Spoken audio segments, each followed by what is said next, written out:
Once upon a time, in a city where the skyline shimmered like 1,000 scattered diamonds, there lived a man named Ethan.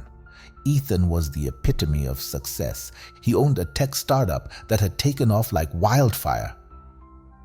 His face graced magazine covers, and his name was whispered in boardrooms as the golden child of innovation. Yet beneath the polished veneer of his life, Ethan carried a quiet, suffocating fear. The fear of losing it all.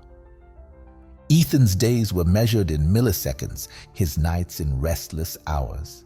He chased every opportunity with the ferocity of a predator, convinced that if he stopped for even a moment, everything he'd built would crumble.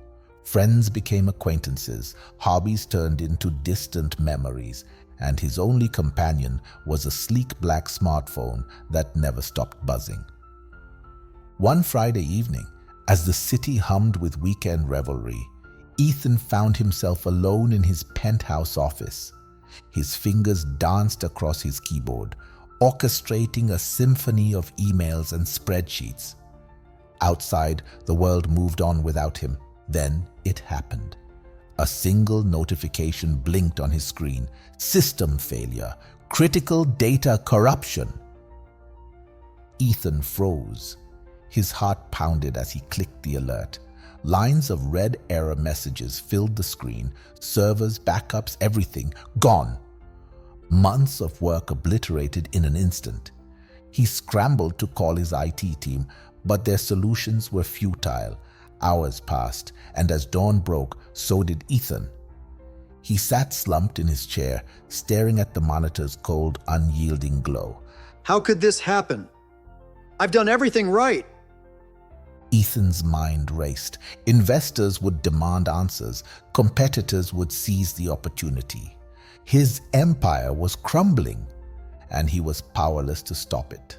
But then, and this is where the Ace of Wands comes into play, a memory surfaced.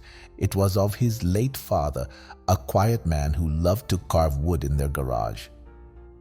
When you make a mistake, Ethan, don't panic. Look at the wood. See what's left, not what's gone. The words echoed in Ethan's mind, cutting through the chaos. He stood and walked to the office window. Below, the city sprawled endlessly, each light a story, each story a possibility. The wreckage of his work was undeniable, but so was the opportunity to rebuild, differently, better. Over the next few days, Ethan did something he hadn't done in years. He slowed down. He met with his team, not as a boss, but as a collaborator. Together, they brainstormed ways to recover, not just the data, but the spirit of their work. Ethan reached out to friends he'd neglected, seeking advice and, for the first time, admitting he didn't have all the answers. The process was grueling and humbling. There were failures, sleepless nights, and moments of doubt, but there was also growth. Ethan began to see his company not as a fortress to defend, but as a garden to cultivate. He learned to trust others, to delegate, to share the weight he'd carried alone for so long. Months later, as the company launched a new product born from their collective struggle, Ethan stood before his team. This, he said, holding up a sleek prototype, isn't just a product. It's proof that we can rise, no matter how hard we fall. And rise they did. The company flourished not because of Ethan's brilliance, but because of his willingness to change. His life too transformed. He reconnected with his passions, rediscovered relationships, and finally allowed himself to breathe.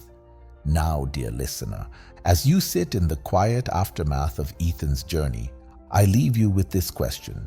When life forces you to start over, will you cling to the ruins or dare to create something greater?